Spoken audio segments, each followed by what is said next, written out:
Hello kids, welcome to education hub. Myself Navjeet Kaur. आज हम करेंगे क्लास 6 की हिंदी व्याकरण की बुक जो है वो सहज का पाठ पहला। तो पाठ पहला जो है वो सहज का क्या है हमारा, भाषा, लिपि और व्याकरण। इस चैप्टर में हमने भाषा, लिपि और व्याकरण के बारे में पढ़ेंगे कि भाषा क्या होती है। तो सबसे पहले भाषा के बिना ना तो हम अपनी बात दूसरों को समझा सकते हैं और ना ही हम दूसरों की बात को समझ सकते हैं। इसका मतलब क्या है कि बोलकर, सुनकर, लिखकर और पढ़कर अपने मन के भावों को दूसरों तक पहुंचाना ही क्या कहलाता है, भाषा कहलाता है। मन के भावों तथा विचारों का आदान प्रदान करना ही क्या कहलाएगा, हमारी भाषा होगा। जैसे हम हिंदी भाषा बोल रहे हैं तो मैं बोल करके आपको अपनी बात समझा रही हूँ और आप सुनकर उस भाषा को समझ रहे हैं, जो भी मैं पढ़ा रही हूँ उसको समझ रहे हैं। तो ये कौन सा रूप हो जाएगा, भाषा का मौखिक रूप हो जाएगा।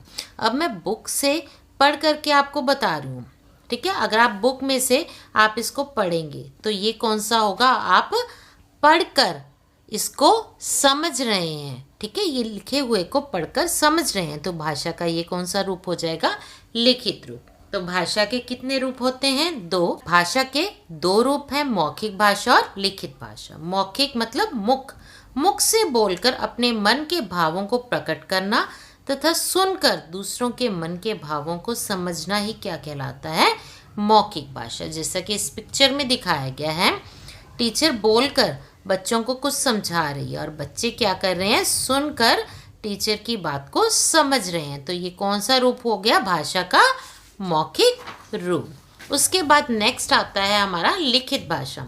लिखित मतलब लिखना, अपने मन के भावों को लिखकर प्रकट करना और दूसरे मन के भावों को पढ़कर समझना, वो क्या कहलाता है, लिखित भाषा कहलाता है।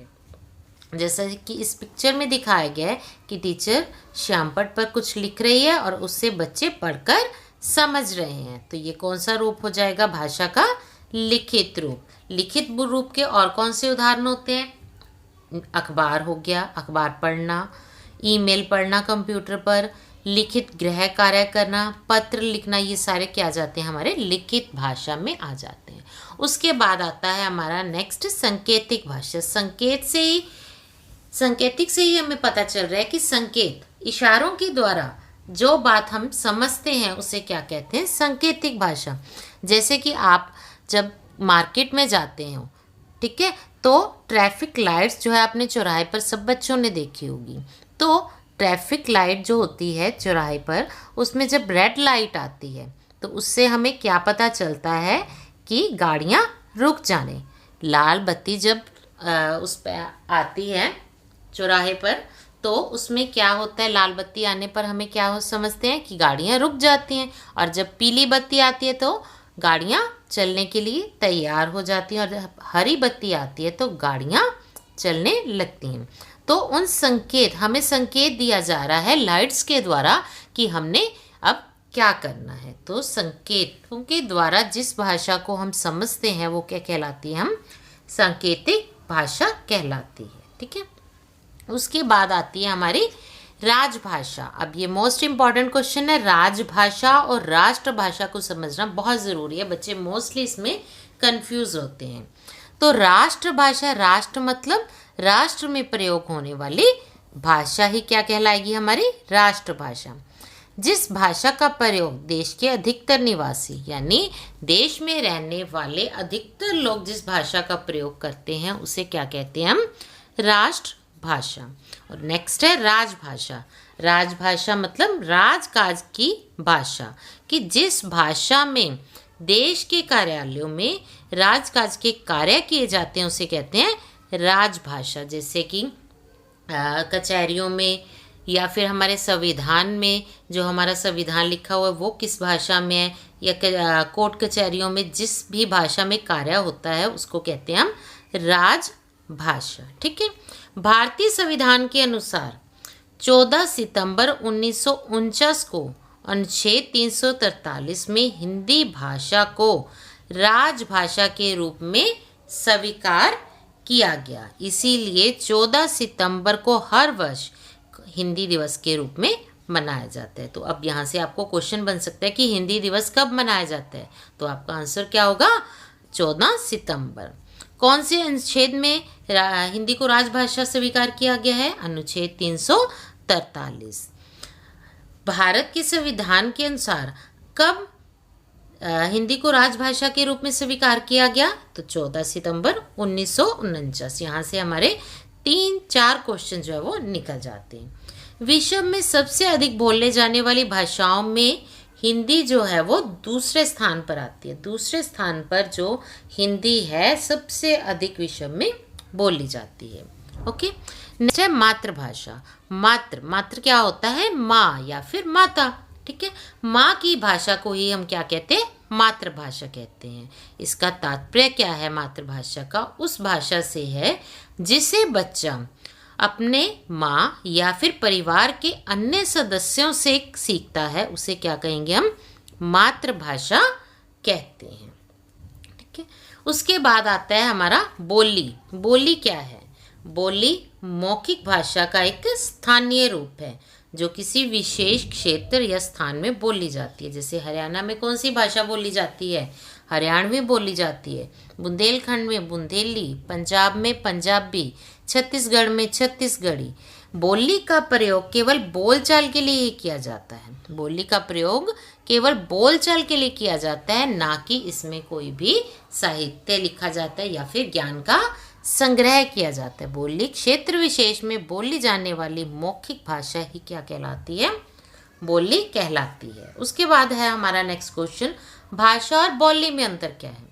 भाषा का क्षेत्र व्यापक होता है जबकि बोली का क्षेत्र जो है वो सीमित होगा। भाषा जो है वो जैसे पूरे इंडिया में बोली जाती है हमारे हिंदी भाषा, परंतु उसके अलग अलग राज्यों में, जैसे पंजाब में पंजाबी, हरियाणा में हरियाणवी, छत्तीसगढ़ में छत्तीसगढ़ी, अलग अलग राज्यों में अलग अलग भाषा बोली जाती है, तो वो क्या है, वहाँ की बोली हो जाती है। ठीक है, संविधान की, भारतीय संविधान की 8वीं अनुसूची में कितनी भाषाओं को मान्यता दी गई है, तो कितनी भाषाएं हैं, वो 22 भाषाएं हैं। तो वो 22 भाषाएं कौन कौन सी हैं ये हमें पता होना चाहिए। कौन कौन सी है, हिंदी, पंजाबी, उर्दू, डोगरी, कोंकणी, मराठी, गुजराती, उड़िया, असमी, बंगाली, कश्मीरी, मलयालम, कन्नड़, तेलुगु, तमिल, बोडो, संथाली, नेपाली, मैथिली, सिंधी, संस्कृत और मणिपुरी। तो ये है हमारा जो 22 भाषाएं हैं जिनको हमारे भारतीय संविधान की 8वीं अनुसूची में मान्यता जो है वो दी गई है। ये तो था हमारा कि कितनी भाषाओं को मान्यता दी गई है। अब हमारा लिपि। लिपि क्या चीज़ होती है, सबसे पहले हम ये देखेंगे कि लिपि क्या है। भाषा के लिखने के लिए चिन्हों का व्यवस्थित रूप ही क्या कहलाता है, लिपि कहलाता है। भाषा को लिखने के लिए जिन भी चिन्हों का प्रयोग किया जाता है, जैसे हमने अ लिखना है तो अ कैसे लिखते हैं, ऐसे करके लिखेंगे। ठीक है, तो ये क्या है, अ का चिन्ह है। क लिखना है तो हम क ऐसे लिखें, तो ये क का चिन्ह है। तो ये क्या है, हमारी लिपि कहलाती है। लिखने के ढंग को या लिखने के चिन्हों का व्यवस्थित रूप ही क्या कहलाती है, हमारी लिपि कहलाती है। तो हमारी हिंदी की लिपि कौन सी है, देवनागरी। अंग्रेजी भाषा किस लिपि में लिखी जाती है, रोमन में। देवनागरी लिपि में भारत की कई भाषाएं लिखी जाती हैं, जैसे हिंदी, संस्कृत, कोंकणी, नेपाली, मराठी, मैथिली, बोडो। ये सारी क्या हैं, देवनागरी लिपि में लिखी जाती हैं। इसी प्रकार रोमन लिपि में भी विश्व की कई भाषाएं लिखी जाती हैं, जैसे अंग्रेजी, फ्रेंच, स्पेनिश, जर्मन आदि।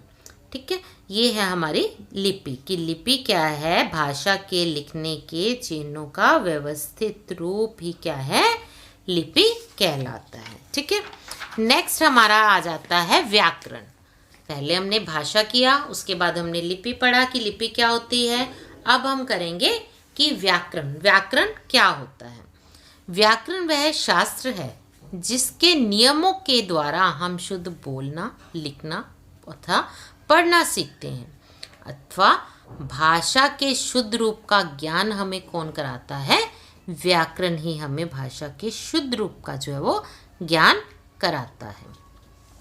इस तरह के वाक्यों का प्रयोग करते हैं, लेकिन यह भाषा अशुद्ध है। जैसे कि इस पिक्चर में दिखाया गया है, तुम्हारे को कहाँ जाना है। मोस्टली कई बार बच्चे बोलते हैं ना कि कुछ सेंटेंस अजीब से टाइप से बोलते हैं, है कि ये लड़की क्या रही है, तुम्हारे को कहाँ जाना है। तो क्या ये सेंटेंस जो बोल रही है, वाक्य जो बोल रही है, वो शुद्ध है?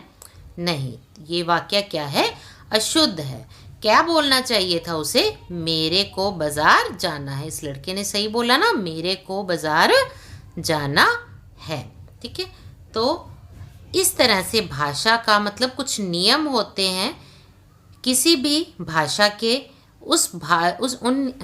किसी भी भाषा के कुछ नियम होते हैं। उन नियमों को जब हम फॉलो करके किसी भी भाषा को बोलते हैं, लिखते हैं या फिर पढ़ते हैं, तो वो क्या होता है? उसका व्याकरण कहलाता है। ठीक है, व्याकरण के अंग। अब व्याकरण के कितने अंग हैं? 3 अंग होते हैं। व्याकरण के कितने अंग होते हैं? हमारे 3 अंग होते हैं। वर्ण विचार, शब्द विचार एंड वाक्य विचार। वर्ण विचार में हम किसके बारे में पढ़ेंगे?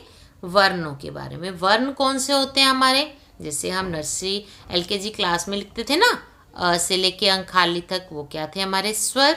और क से लेके ज्ञानी तक हमारे क्या थे? वो व्यंजन। तो ये सारे क्या कहलाते हैं? इन वर्णों का व्यवस्थित समूह क्या कहलाता है? वर्णमाला। तो उसी के बारे में हम वर्ण विचार में पढ़ते हैं। शब्द विचार, शब्दों के विषय में जिस पे विचार किया जाता है, तो उसे क्या कहते हैं? शब्द विचार। की शब्द कैसे बनते हैं, कौन से शब्द होते हैं, इसके बारे में भी हम नेक्स्ट टॉपिक जो आएंगे आगे स्टेप वाइज पढ़ेंगे। उसके बाद है वाक्य विचार। वाक्य विचार में हम क्या सीखेंगे कि वाक्यों को कैसे बनाया जाता है, इसके बारे में हम वाक्य विचार में पढ़ते हैं। तो अभी हमने इस चैप्टर में सिर्फ क्या करना है? भाषा। भाषा किसे कहते हैं? उसके रूप कितने हैं? सांकेतिक भाषा क्या है? राजभाषा क्या है? राष्ट्रभाषा क्या है? मातृभाषा क्या है? भाषा और बोली में क्या अंतर है? व्याकरण किसे कहते हैं और लिपि किसे कहते हैं? और संविधान में हिंदी को कब स्थान दिया गया? इन सब चीज़ों के बारे में हमने इस चैप्टर में पढ़ा है। इसे नेक्स्ट वीडियो में मैं आपके लिए MCQs लेके आऊँगी इसी चैप्टर के लिए, जिससे आप अच्छे से जान सकेंगे कि आपको इस चैप्टर में कितनी नॉलेज मिली है, कितना आपने इस चैप्टर में सीखा है। तो मिलते हैं नेक्स्ट वीडियो में नेक्स्ट MCQs के साथ, भाषा, लिपि और व्याकरण के MCQs के साथ। तो आप हमारे साथ जुड़ी रहिए और इस MCQs में ज़रूर भाग लीजिए। धन्यवाद।